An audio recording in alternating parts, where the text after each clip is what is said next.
Coming up on this episode, I could generate much more by writing than I could by watching movies. So it was pretty simple at that stage. I couldn't really, it would be irresponsible not to have quit. And you see it all the time. Whenever there's a gold rush, usually the people who make the most money are the people selling shovels. It should be a no-brainer. So you've got these properties which are demonstrated to sell at high volumes. They get great reviews. Readers love them. Why wouldn't they love them in print? It made absolutely no sense to me why we hadn't seen a flood of these deals. Welcome to the Stark Reflections on Writing and Publishing podcast. There has never been a better time for writers. More information, options, and opportunities are available to you, but navigating these requires insight. Join Mark Leslie Lefebvre as he draws upon more than a quarter century of experience as a writer, a bookseller, and a trusted book industry consultant to explore and reflect on the writing and publishing landscape to help you make informed choices on your writer journey.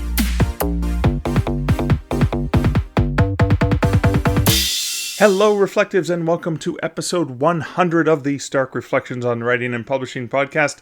This is your host, Mark Leslie Lefebvre. Thank you so much for being here for episode number 100. It's always special when you reach a particular landmark, and 100 is one of those landmarks. Now, I've been doing this podcast since the first week of January 2018, and if you're doing your math, I shouldn't be at episode number 100 until later in the year, but I've actually stuck in not only the weekly podcast, but every once in a while I've thrown in an additional episode, which is why I'm at 100 a little bit earlier. If you have been a listener to the podcast from the beginning, awesome! Thank you so much for taking this ride with me all the way. If you are newer to the podcast and joined along the way, thanks for joining the crew. And if this is your first episode, well, awesome! Congratulations! You made it to episode number 100 with me. Let's hope you stick it out for at least number 101. In this episode, I have an interview with Mark Dawson, who is an international best-selling author from the UK. Now, prior to his rise as an author, he has worked as a DJ, a door-to-door ice cream seller, a factory hand, a club promoter, and a lawyer. Now, Mark is presently writing 3 series. His John Milton books involve a disgruntled British assassin who is trying, without much success, to put his past behind him. The Beatrix Rose series follows the adventures of the most dangerous woman ever to serve at Her Majesty's pleasure, and the Soho Noir books follow the glitz and glamour of criminal life in London's West End from the 1940s to the present day. But Mark isn't just an author, he is an advocate for indie publishing and self-publishing, and he has taken his own experiences and all the analytics that he has done, and he's turned that around to give it back to the author community, which he does through his podcast that he co-hosts with James Blatch, as well as the many courses that he offers to authors to help teach them the ins and outs of self-publishing.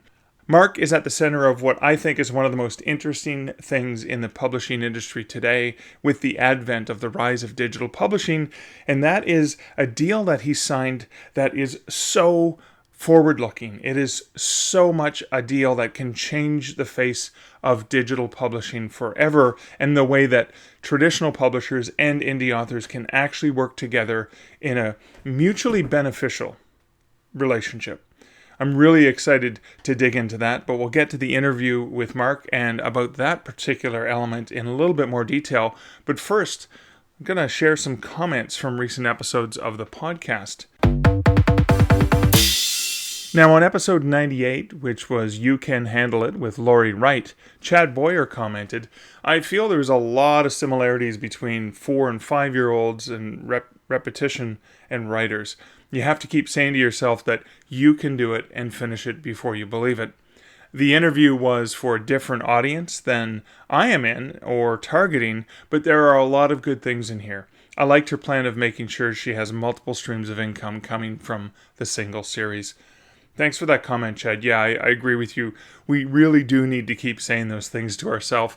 And this is something that I value as well, as I get this when I listen to a great podcast like Joanna Penn's The Creative Pen podcast, is even if the author or the guest that she has on the show is not an area that I'm particularly interested in or needing to or wanting to learn more about, I find I always get some value from it because there's that creative experience, there's the writer who has done something, and there's always nuggets of wisdom that can be had, no matter who the guest is or what their perspective is, whether it's traditional publishing or self-publishing, whether you're talking to an editor or a publisher or a marketing person, or whether it's somebody who's doing something creative that's not even directly related to what you do. I always find there's something of value you can get from them. So thanks for that comment, Chad.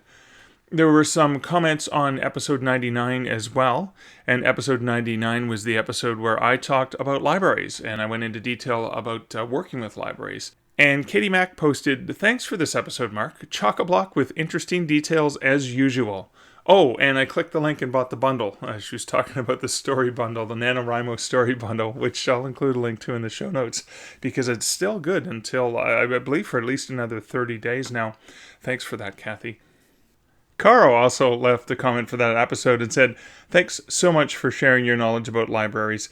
As always, this episode was packed with useful information. I really enjoyed listening to your podcast, so keep those episodes coming." And thanks, Caro, and thank you for asking that amazing question, because I owe you the fact that that episode exists. So thanks for listening, and thanks for asking for things that you want to hear. Just a reminder to all you listeners that if there is a particular topic that you want me to cover, please go ahead and ask. I should also let you guys know that as I was listening back to the last episode, the episode on libraries, and I was reflecting on actually listening to Stark Reflections, which is very meta, I imagine, I realized that that was something I should put into book format, and so I've actually started to compile based on the notes that I put together for that episode and the episode on book selling, as well as some episodes talking about the book industry in general, is an author's guide to working with bookstores and libraries, because I think that's of value. Again, it's going to be one of the shorter books. It'll probably come in maybe in the 10,000 word range, and that's something that I plan on having out before the end of 2019 in my Stark Publishing Solutions imprint, where I released the 7 Ps of publishing success, as well as Killing It on Kobo. And again, I owe it to you listeners and your comments and your questions, because it's the things that you're asking about and the things that you're talking about that kind of inspire me to know what I should be doing. So that's really, really cool. I love that interactivity. Now, speaking of interactivity, there's a bit of Twitter action in the last little while. And for episode 99, Ellen Jacobson said, "I love seeing my books in libraries. I want to get yours into library shelves. Check out this informative podcast by Mark Leslie." Thanks for sharing that, Ellen. Mars Dorian said, for episode 97, informative podcast episode for authors, 10 tips for marketing and making money off your short fiction via Mark Leslie.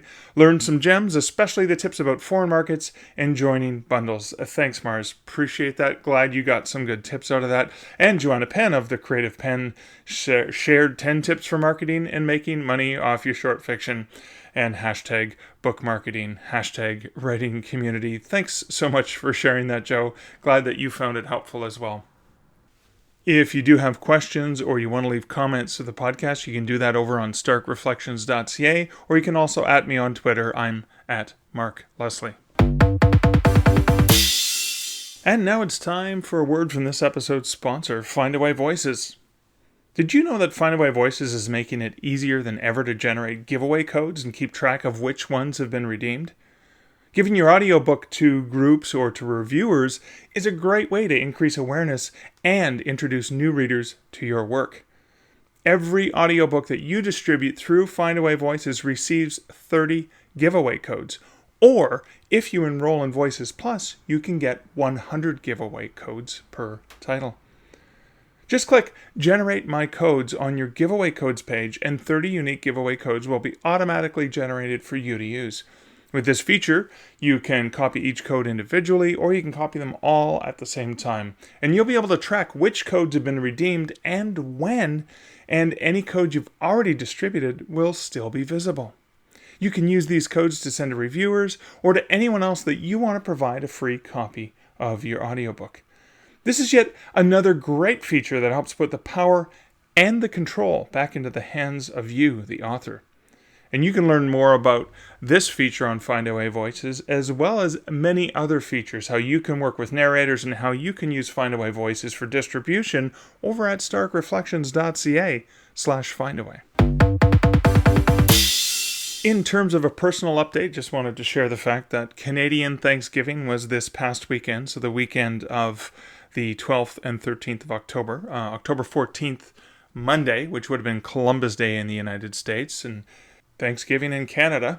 Nothing to folks who are overseas like in the UK, because Thanksgiving is sort of about that discovery of North America by settlers coming from across the pond, like Christopher Columbus, etc. Anyways, it was Canadian Thanksgiving, so it was supposed to be a rainy weekend. Liz and I had a couple of her girls over with their boyfriends for a nice dinner on Sunday. It was a lot of fun, always a good time hanging out with wonderful adult children who you enjoy spending time with. But when Liz got home from work on Friday, she had texted me to say, hey, it's going to be a rainy, wet weekend. Let's get those Halloween decorations out, because we normally like to get them out earlier, but with travel, etc., we hadn't been able to do that. So we got the Halloween decorations up. We've got a zombie pit, which we've done in the past with a sign that says "Don't open, dead" inside. So we have the zombie hands coming out of the ground. We created basically a Grim Reaper sort of Crypt Keeper character with a wheelbarrow, holding the wheelbarrow up, and basically with bones in the wheelbarrow and a half-dug hole with bones popping out of it. We've got a skeleton sitting on the beautiful bench that Liz has put there, and of course for Thanksgiving, we actually had thankful and count your blessings. There's often a sign that's on that bench that's an inspiring sign. The most popular one was the inspirational quote was, "Do more things that make you forget to look at your phone." Which a lot of people, as they're walking by with strollers or walking their dogs, etc., would pause to see what sort of sign is there. So we're going to have to come up with something really creative for Halloween. Liz wanted to do a countdown to Halloween, and she wanted to start that, I think, in early September, right after Labor Day. But I was worried about us actually being able to change it every single day. So we're still looking for that inspirational quote, and we have almost half a month to get that done. But we got that done. We got a giant Grim Reaper on the roof. We've got another little guy with a knife. Looks like he's coming out of the bushes, as well as some lights that are there, orange colored lights. And obviously Barnaby on the step with some brains and some other decor there, as well as a few hanging characters. And we may add one or two more things, because, we want to add a few extra things. It's always fun to look at the way that people check out the house. We have Google Nest for the house, and our front doorbell, it actually has a camera built into it, and which is very, very handy when we're getting deliveries and stuff like that. We can actually talk to the people, because we have dogs, so that way we don't have to go to the door necessarily. We can just let them leave it there, or if I'm out at the grocery store or whatever, I can talk to them. But it was hilarious because I was at my mom's earlier this week, and I got a notification on my phone that someone was approaching the front door. And when I checked it, you can see it was hilarious. This person was delivering flyers from a local politician who's running in the Canadian national election. And it was hilarious looking at the look on his face, the very trepidatious look as he's walking up to the door. Kind of freaked out because of all the weird decorations. Maybe he was expecting something to jump out at him, but I thought that was kind of funny. In other things jumping out at you news, I was so excited to receive a contributor's copy of an anthology that I'm in called Cursed Collectibles, and it was edited by Angela Eschler, and it's basically stories that basically the summary is: spend an afternoon antiquing, and it's not hard to figure out why. Picking has become one of America's fondest pastimes. It's treasure hunting while connecting with history, but what if those treasures hunt us back? From old books to vinyl records, antique mirrors, vintage figurines, or a Bob's Big Boy piggy bank, curses have no limits. And this is an anthology that's being done in support of the Don Hodge Memorial Scholarship for Superstars Writing Seminars, and that's where lucky winners every year are under Don's name, and Don was a regular attendee of Superstars Writing Seminars. They get a chance to have their their tuition for the Superstars Writing Seminars paid. And I was very, very pleased to have one of my stories, which is a reprint, Requiem, in this anthology. And Requiem is a story of a collector of haunted artifacts. And my thought was, what if you had a whole bunch of collected artifacts and you put them in a room together? What if all the ghosts that were attached to these haunted artifacts didn't necessarily get along? Would they get along if they were kind of forced to cohabit together? So this is dark humor horror story, Requiem. And one of the experiences about this, and this is sort of a tip of the hat to Angela Eschler and Eschler Editing, which is the company that she runs. Now, Angela is a professional editor herself, but she also has a team of professional editors. And I believe it was the editor I was working with for this particular story was Lindsay. And even though this is a story that has been previously published and edited, that Lindsay actually brought even more great things out of the story. So this version of Requiem is the finest yet, and I'm really, really pleased with that. And oftentimes, if a story's already been edited, it feels a little bit intrusive to do that, but always great when you get to work with an amazing company like Eschler Editing and Lindsay, who's one of the editors there, to really pull out something new and fresh in this slightly tweaked revision of the story. So you can check out Cursed Collectibles online by going to books2read.com/cursed collectibles, and there you will find links to any of the retailers that it is on. And I am very, very proud to be part of this wonderful anthology. Well, that's it for the introductory matter for this episode. Let's get right into this interview with Mark Dawson.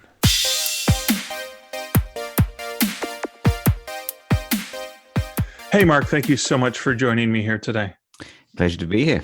So I want to go back to the beginning because there may actually be some people who haven't heard of you yet. I know it's kind of a weird thing, but there are, lots of people in the world, and maybe not all of them are big fans of Mark Dawson the way I am.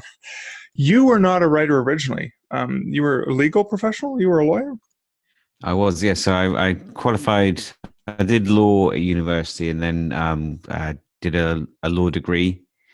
And then it just pushed me into the path of being a lawyer. So I practiced in London for about 5 or 6 years at a couple of different firms, and I don't really regret it. It's given me lots of useful skills, but I wasn't a very good lawyer. And I could very easily have plodded on. It's quite well paid, all that kind of stuff, but it wasn't making me happy. So I was quite pleased to be able to get out and do something else. Okay. And I know you had, before you became the Mark Dawson that I know and love, you had started by wanting to write and publishing some work. You did that. How did you do it the first time around? Yeah, so back into 99, 2000, a friend at the law school, the law firm came in and said that I've just finished a novel, and he asked me if I'd read it. So I did, and it wasn't the best thing I'd ever read, but he had actually finished a 65,000 word novel, so that was impressive. And I think I'd always been thinking it would be quite cool to write something, and that was the kick in the pants I needed to actually get down and do one. So I finished, I think 3 short stories, I think it was, one of which involved Hiroshima, and one of which involved a rock and roll band, and then one other. And I sent them to an agent, and she wrote back and said, 'cause I think I'd lied a bit and said, like, I've got 3 novels, and here are some selections. And she picked the one with the rock and roll band and said, like, I really love this. I'd love to take you on, but can I see the rest of it? And I had I basically had to put her off for 3 months whilst I finished it, I had I still had a lot to do. So I finished that. She then sold it very quickly. So it was all very fast and surprisingly fast. And I was published by Pan Macmillan in the UK, and I think in Russia, weirdly enough, in translation, around about the turn of the century, a couple of books. The first one's called The Art of Falling Apart, and the second one is called Pina Colada, and they were both published. Alrighty. And so those came out in what, early 2000s? Is that when the book? Yeah, I think 2000, 2001, 2002, that kind of time. Okay. And what was that experience like for you? I mean, that was your first experience. You found an agent right away, which is quite astonishing, actually. Yeah, I was surprised. I wasn't expecting it to be as simple as that, but I sent it to 3 agents, I think, that I'd picked out the artists and writers yearbook, and 2 of them came back and said they'd like to represent me, which so I was kind of thinking this was supposed to be hard, and it was, and I don't think they're particularly good books either. So I think I just got a bit lucky. And then I was again expecting the publication process to be difficult, and that was simple. I mean, the first 1 or 2 rounds produced people who wanted to publish it, and Macmillan, obviously a well-known trade house. Very happy to work with them, and the editor was great. But it was not. I didn't think the high point was. I enjoyed going to the parties, and the editorial process was fun for someone who was thinking this was something I'd like to do for a career. It was great to get involved with that, but it reached I suppose an apogee when I saw my books on the shelf when they came out, and then I say this all the time, but it was at once a high point and then the start of a decline, because they weren't at eye level. They weren't. You worked in bookshops. The prime real estate is kind of eye level, right? Face out. Mine were shoe level, spine out. So I rearranged the shelves, obviously, as all good writers want to do. And then the next day, the staff doing their jobs properly had rearranged them back again. And that was that. Really. I didn't see anyone buying. I'd hang around the shelves hoping that someone would pick the book up. I could see them go and take it to the checkout and buy it. I never saw that. I never saw anyone read them on the tube or on a bus or anything like that. And they didn't earn out. They both of them got decent advances, but they didn't sell enough to earn that advance back. And 2 strikes, they weren't prepared to give me a 3rd strike, and that was that. So I stopped writing for about 7 years after that. What I love about what you just shared with me, and we've never talked about this, so this is actually very fascinating to me, is the foreshadowing of this, which we're going to get to. I'm just teasing the listeners. Mm-hmm. So 6-7 years passed. Where did John Milton come from? Because that's the first big character that you're known for. Yeah, so I wrote a couple of my kind of entrees to indie publishing were a couple of thrillers set in London during the Blitz and just after the Blitz. So I enjoyed writing those. It took quite a long time. By my standards these days, maybe 3 or 4 years for the 2 books, and I'd be writing a bit faster than that these days. I think they're pretty good books. I'm still proud of them, but they didn't sell very strongly because I didn't really know what I was doing. And Milton came along, and here it's there's Milton there.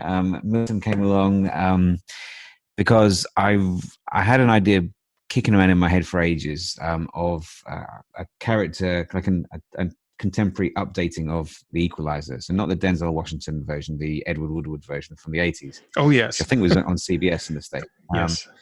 I love that. And I wanted to update that. So, and I thought I could do that. And the other benefit of writing Milton or a series with a character who is a bit of a Ronin going from place to place solving problems was because once his character was built and the world that he lived in was built, subsequent books would be easier to write because I wouldn't have to completely reinvent the wheel every time I started a new book. I would grow to know him as a character, and which has happened. And in terms of inspiration and ideas, I can think of just read the newspapers and where would I like him to go, and so that was pretty simple. And also the research was much less, so I didn't have to go to the National Archive in Kew to look at old case files. I didn't have to go to the newspaper archive in Colindale in North London and look through get the microfiches out and put them in the microfiche readers. And I still smell the smell of burning plastics there after spending a lot of time in there. So it was all kind of Googleable and could be done from my desk, or occasionally I might take a trip, but it was all pretty easy to get that together quickly. So when did this indie journey of yours start then? I think the first book was called The Black Mile, the first non-Milton book, and that was, I think, either 2011 or 2012. I could probably sit down and work it out, but it was around about that time. And then Milton came along, I think it was probably 2013, either back end of 2012, start of 2013. And since then, I mean, there's 15 books in the Milton series now. I've spun off 2 characters, Beatrix and Isabella Rose, so 5 in, I think, maybe 6 books in each of those series now. So plus some other bits and bobs that I've written in the margins, and probably got over 30 books now, or near 35 books published since I started indie publishing about 8 years ago. So at what point, because I know that you're very analytical, you love to look at numbers, you love to measure. At what point did you sit back and look at the numbers and say, wait a minute, this is something? I can remember there's a few milestones. I remember the first check from Amazon. I was paid by checking those. It was for like $12, which was quite weird, given that usually I'm giving Bezos money and now he's sending me. So that was unusual. Then after that, I mean, the first time I figured out Facebook advertising, I was saying to my accountant that I've just spent $10 and I've made $40, and I wanted him to check my maths because I'm not, I like numbers, but I'm not saying I'm any kind of guru or ninja when it comes to maths. And he was like, yep, you've basically found the best ATM in the world. Can I invest in your business, please? But then the first time I thought maybe had I made it, or at least I was on the way to doing it, was start of 2014. My wife was on maternity leave, and I was still working, so I was commuting from Salisbury to London and back every day. So it's 3 hours on the train. And in January of 2014, I was working in the film industry, and I, for the first time, matched the amount that I was taking home from my day job with the amount that I was taking home from my writing. And I said to my wife's much more ballsy than me, and she was like, you should probably quit. You can do this full time now. And because I'm more cautious, and because she was on maternity leave, and I didn't want to I want to gamble too much, I said that if I can match this for a year, if I can match my day job salary for a year, then I think I'll feel comfortable that I can leave. And the next month I doubled it, and the next month after that I doubled it, and by the time I left, I was probably earning 5 or 6 times what I was taking from my day job. And I figured out by that stage that it was more expensive for me not to quit than well, to quit. Yeah, you had matched the money before you got to the end of the year. So you're like, okay, I think we're good. Yeah. And also, obviously my day job, technically I was supposed to work from 9 to 5 for them. And they were paying me X. And in the kind of the spare time, so the 3 hours on the train I had, I was making X times 7 probably. So it was, by that stage, if you worked out how much the hours in my day could generate, I could generate much more by writing than I could by watching movies. So it was pretty simple at that stage. I couldn't really, it would be irresponsible not to have quit. Okay. And that's fantastic. And I remember kind of, being there and watching your rise on the different platforms. But it wasn't enough that you were successful as an independent author. It was a case where you saw something and saw a way that you could help other writers. So how did the self-publishing podcast, or back in the day, the self-publishing formula, how did that whole aspect come about? Well, I'm quite competitive, and I don't like people. Well, I like to match myself with other people. And anyway, so Nick Stevenson, who's a friend, had his first course, and it's a good course. And Nick gave me an idea of how much he had made on that first launch, and I thought, well, I know I've sold more books than Nick has, and he's a good teacher. I wondered if I could do that too. So I got in touch with James and John, who I work with in SPF, and we put the first advertising for authors, or Facebook ads for authors, as it was back in those days. Because I was one of the first authors to crack the Facebook advertising code. And so we put that course together and we released it, and we did do better. And since then we've released our courses. It's 2 courses now, and they're each released twice a year. So 4 launches throughout the year of the 2 courses. And since then, I think we've taught certainly more than 10,000 students now across all those courses. We've got a great Facebook group that we like doing the podcast. We give away a lot of free stuff. We've got a conference next year, which is effectively, we'll be losing a bit of money on that, but it's going to be a load of fun to do it. So, it is nice to be able to give a little back. And also, we were at Nick together, and I don't know, maybe half a dozen people came up to me and said that they'd either retired themselves to write, or they'd retired their husbands, which is a nice new development we're starting to see, couples working together. and pointing to the moment they figured out how to advertise. And I'd like to think I gave them some clues along that path. And it's pretty tough to beat that kind of feeling when someone says that you've changed their lives. And I probably don't change lives with my books, but it is possible to change lives when you're teaching authors how to make a living with their books. And that's always been just, we love that kind of feedback. So now that you have that, how do you, and you're still producing, novels, how do you balance your time with the creative Mark Dawson, who's creating the thrillers, and the Mark Dawson who is the teacher, the instructor, the mentor, helping other writers? Cloning helps. That's been tremendously helpful. It's a challenge, a daily challenge. We would think there's other things we're going on as well that we, probably won't mention tonight. But there's loads of stuff on my plate. So for the book side of things, which would be the thing that I would choose if I had to choose between the two, I would write. That's just me, really. There isn't anybody else. My brother is helping me with the bits and bobs around the corners now, and I'd like to bring him on a bit more. But apart from that, there isn't anybody else. Obviously I've got, Stuart Bache does my covers. I've got an editorial set up now. There are contractors that I can reach out to, but it is basically just me. With SPF, there's probably, I'm going to say 10 of us now. And there's me, James, and John. Young Tom is a full-time employee of the company. We've got 3 or 4, maybe 5 VAs around the world to help with us at different time zones. So SPF is supporting, probably 10 people now, which is great. But if we didn't have that kind of network around me, it wouldn't be possible. And James is very good. James knows to shield me from as much stuff as possible. And that's not to say that I'm not approachable, because I try to be, but I don't have to answer every email.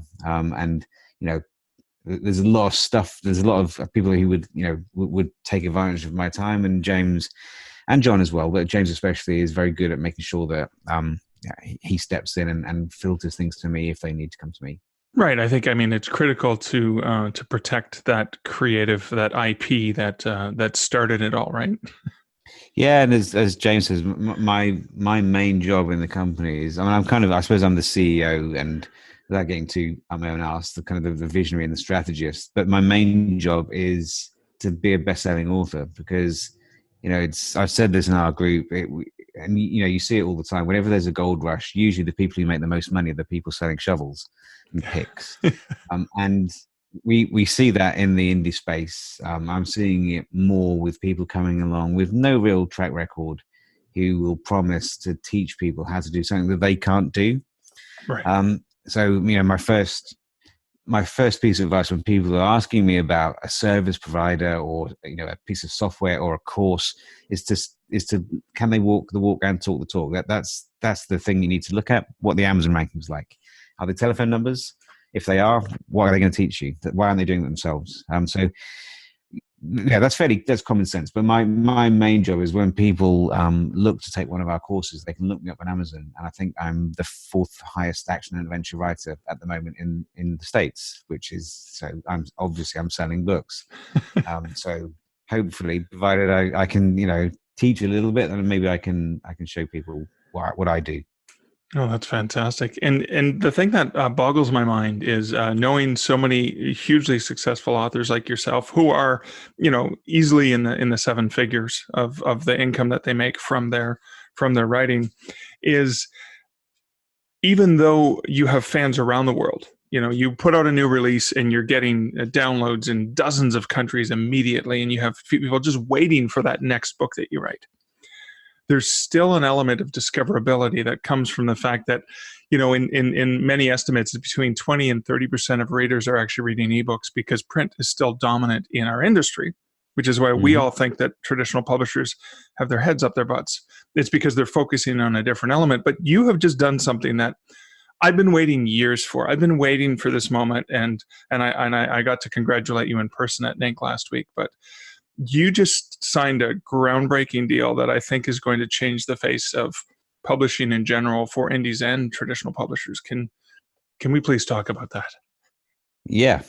So it is really cool, and I kind of posted it in the SPF group, and I don't know everyone really got it, which Yeah. People were saying I'm selling out, which is clearly not the case. Not at all. No.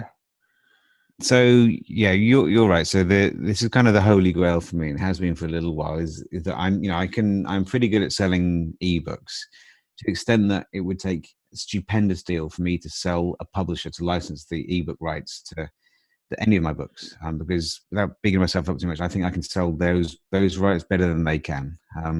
So why would I give them away unless they're going to park a Brinks truck at the bottom of my drive and tip lots of money onto my property? So that's not going to happen. So what I've been trying to do for ages is to negotiate a deal whereby I would take the step back a bit. So if you think about a book as an asset, so once you've written it, you become less creatively attached to it, and what you should be looking at is now it's something to monetize. So it's an ASIN or a SKU. That's what it's a widget effectively. So we're looking to sell the various permutations of that widget, so we make as much money as we can. So there's digital rights, there's audiobook rights, there's film and TV, there's translation rights, audio translations. There's lots of ways that we can sweat that asset. And the biggest, most of those I can do myself. The biggest one, as you said, the 70% of the market is print, and print is very difficult for indies to do ourselves. And I had started to look at whether we could get into that. So my brother went to Clay's, which is a big printing house in the UK. They do the Harry Potter books, and they did Margaret Atwood, or they do all the big releases. And we got some numbers for a print run, 2,000 or 3,000 copies of the first book in the series. We also, through the SPF community, had a way into Waterstones, so one of the big retailers in the UK. And we thought there's a good chance that we could get those books onto the shelves of Waterstones in the north of England, in Scotland. And that would give us a use case to demonstrate to Waterstones more generally that these books would sell. So we'd started to look at that. In the meantime, in fact, slightly before then, my agent had gone out to Morocco for a birthday party, and she was at dinner. She was sitting next to someone she knows, a guy called Mark Smith, who is not Aussie. He came to the UK, I'm guessing 20 years ago, got into publishing. He's an entrepreneur, I think. He's very entrepreneurial, but he got into publishing and established, now, which was his first, I think it was Quercus was the first imprint that he established. And with that, bought the rights to Stieg Larsson, the Millennium Trilogy. He published those for the first time in the UK, and lots of other big hits after that. He then moved to Bonnier, Zafra Books, set up another imprint there. And whilst at Bonnier, they bought Wilbur Smith in an 8-figure deal. They bought Linda de Plant. So they're acquiring at a fast rate. And my agent Annabelle gave him the first Milton book, and he read all of them very quickly. He read all 50, which happens quite often, which is lovely. I get emails from like that quite a lot, which is great to hear. And Mark read them, he loved them, he wanted to work with me. So we started talking about the kind of parameters of a deal. Originally, he was interested in taking all the rights, and I was very flattered by that, but I was not interested because I don't want to give away rights that I can sell. So I said, look, how about a print-only deal? Because Hugh Howey, well-known 5 or even 6 years ago now, did a print-only deal for Wool. I think Bella Andre may have done something similar for her romances. Yeah, she did. It's been done. And one of those really frustrating things is that it should be a no-brainer. So you've got these properties which they can be demonstrated to sell at high volumes. They get great reviews. Readers love them. Why wouldn't they love them in print as much as they love them in digital? It made absolutely no sense to me why we hadn't seen a flood of these deals. I think there are reasons. Mark, we haven't chatted about that, but he thinks there are reasons why this hasn't happened. But he was, bless him, prepared to take a chance. He left Bonnier, unfortunately. We negotiated the deal, but before we could sign it, he left. So we were like, that's a pain. Anyway, we kind of lost contact for about a year, and then at London Book Fair last year, I bumped into him on the stand, and he said, I can't tell you too much, but something new is happening, and I'd like to pick up that conversation again with you once that's happened in a month's time. He then went to my agent, and he and another entrepreneur with some funding had bought a Carlton Books with lots of different imprints in the UK. So they bought this established publisher and have set up a number of new imprints, including one called Welbeck. I don't know if that'll be the one that I come out under, but they their first acquisition were the print rights to the Milton books. So we have a joint venture. So I put in the intellectual property. They put in the funding for print, distribution, warehousing, all their contacts. We'll do editing, new covers possibly, and those books will come out the 3 next year, 3 the year after that, 3 the year after that, and basically 3 a year until 2025. So we are excited. It's going to be fun. And so what I think I like about this is I think the terms of the deal, as I understand them, are everyone makes money rather than in previous deals, there has been a huge advance, one that is very rare for a publisher to make back. Therefore, it's like a one done deal. And then the publisher goes, oh no, that was a dumb idea. I shouldn't have done that. This isn't the case. In this case, it's not that at all, as I understand it. No, it's a joint venture, so there's no advance. So they don't have to take a big risk, although they are taking the risk in that they are funding the cost of the operation, so the capital requirement. They're meeting that. I'm not putting any money in. I'm putting in the IP, which is is a valuable. That's the valuable asset that I can contribute to the pie or the pot. They can contribute cash and expertise and contacts. And so between the two of us, and obviously I can help them with marketing. So as a part of the deal, I will be working with them once or twice a month so they can tap the digital marketing expertise that I've built up over the last 5-6 years. So it should be one of those deals where everyone wins. It's very equitable. That they're not looking to recoup a huge advance, as you say. It's not like that at all. It is just a deal whereby we benefit equally, assuming that these books sell. And who knows? Maybe they won't. Maybe they will. But it seems to have adapted the best of both worlds, right? So you have a much faster release strategy, because typically in traditional publishing, it's 1 book a year, but you're already starting off with 3. So looking at fulfilling a need and then fulfilling it fast. Right, much faster, and physical. Right, there's distribution. This isn't just, hey, it's print on demand. It's sitting on a website waiting for someone to go to Amazon and order. They're going to be able to find this book maybe at eye level in bookshops. Yeah, that's the idea. So I mean, we're hoping that we'll be in Waterstones. It will, more relevantly, it'll be in airport bookstores. That's a perfect market for my books. It'll be in Smiths. Also, the deal has international elements. So they're working with very well-known publishers. I mean, very, very well-known publishers in the US, Australia, South Africa, to get the books into those stores as well. And plus there's loads of benefits. It's easy to sell film rights with a. Unfortunately, I've had some success the other way around, but it is still easier to get a producer to take you more seriously if you have a more traditional way of getting the books out there. So we will have that, and plus, obviously, as there'll be campaigns running when these books go live. That will mean I sell more digital books, as people will find out about the Milton books, and then maybe they'll go, you know what, there are 15 of these available. I don't want to wait until 2025. I'm going to buy a Kindle or a Kobo device, and I'm going to read all of them right now. So everyone wins. It's a pretty cool deal, and hopefully this won't be the last time that we see this. I mean, obviously, if we can make a success of this, then there's more chance that model will be adapted. But it's not hard to look around the community now and think of big selling indies who sell more than me, who this would be perfect for. The romance writers, that kind of model with lots of content should be an absolute no-brainer.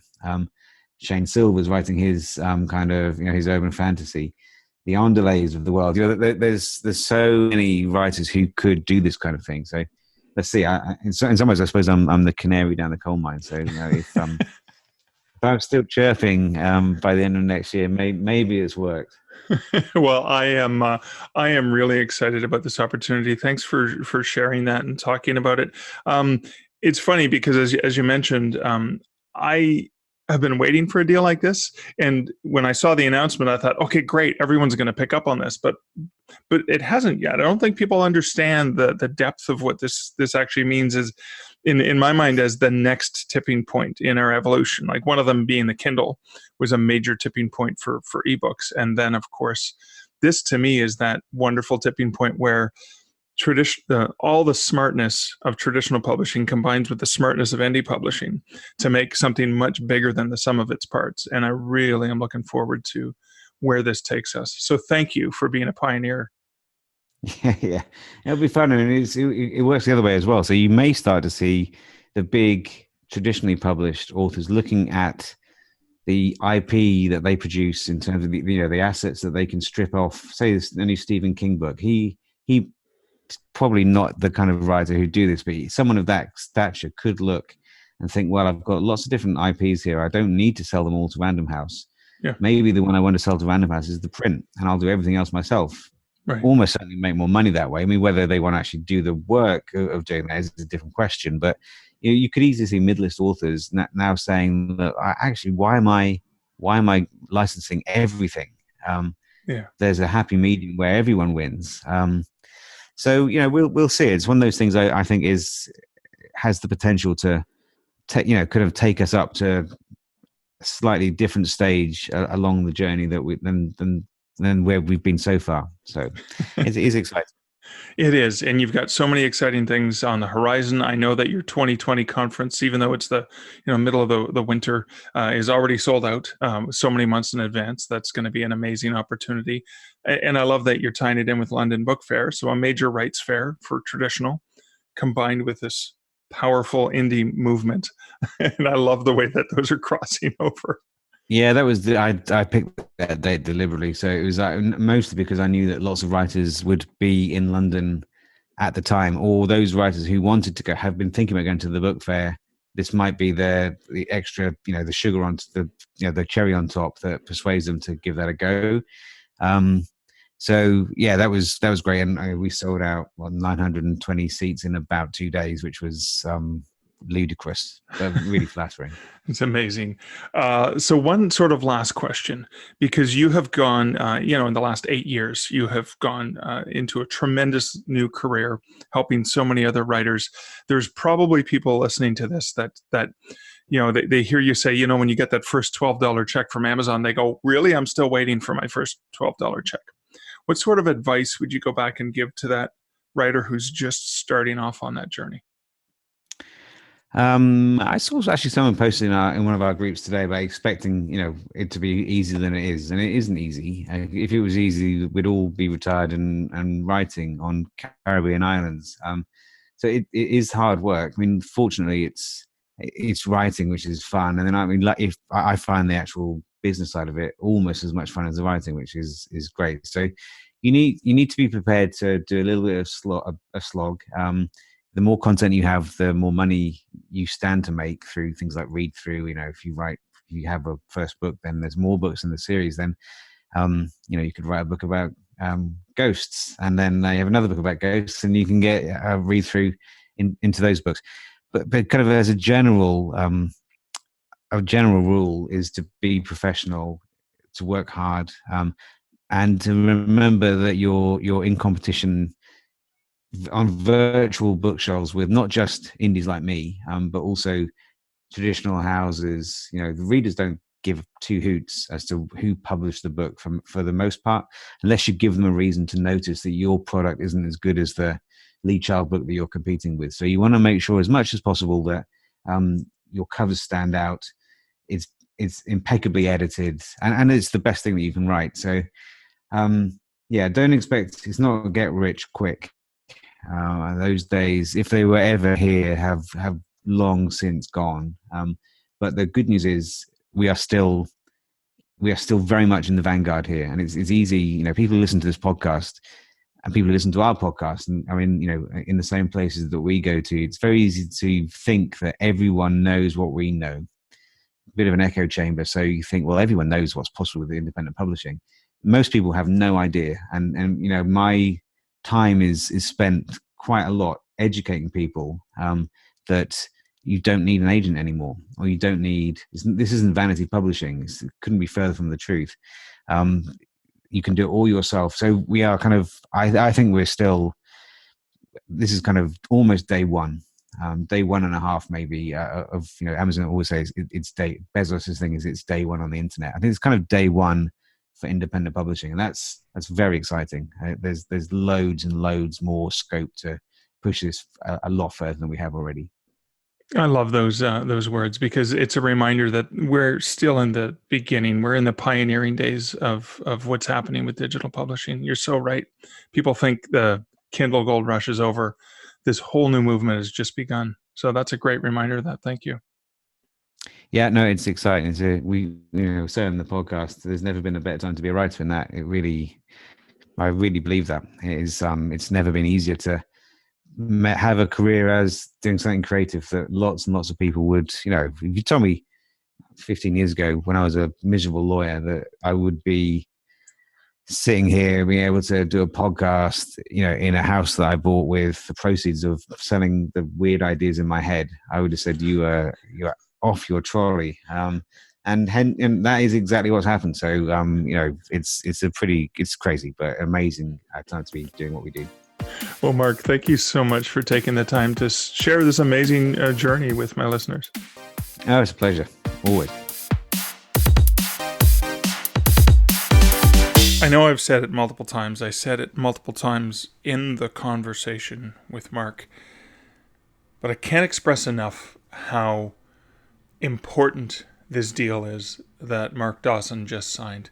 I can't express how forward-thinking it is. I can't express how impressed I am with the fortitude of Mark Dawson, as well as with the publisher, the other Mark, who signed that deal.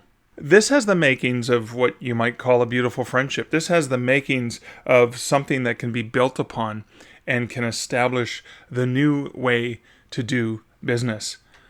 In my book, The 7 P's of Publishing Success, one of the P's that I talked about, a valuable P, was partnership.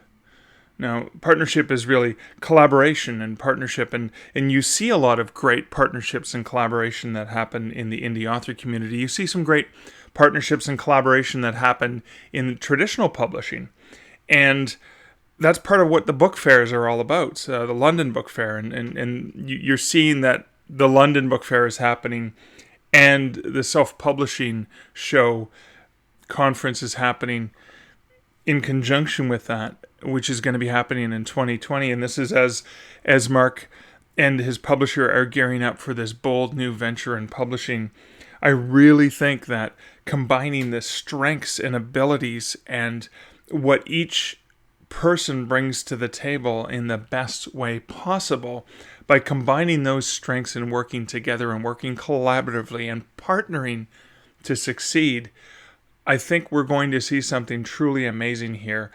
And I'm really excited to watch it unfold, because it looks like they did this properly. It looks like they've taken the care and the consideration into making sure that this is a win-win-win situation, that everybody involved has something good to gain from it.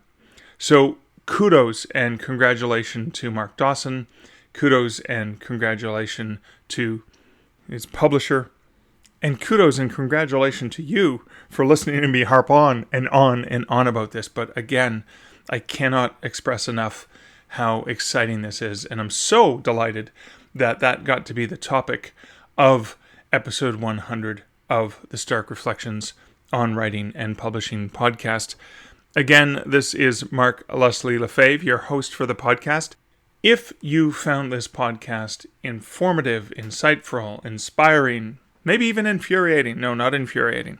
If you found it any of those other ends, feel free to share it with a friend that you think would find value in the podcast. Again, this is your host, Mark Leslie Lefebvre, with episode 100 of the podcast. Thanks for hanging out with me this week. I look forward to hanging out with you again next week in episode 101. And so, until next week and next episode, here's wishing you great writing and good Stark Reflections. Thank you for listening to the Stark Reflections podcast. You can find show notes for each episode at starkreflections.ca.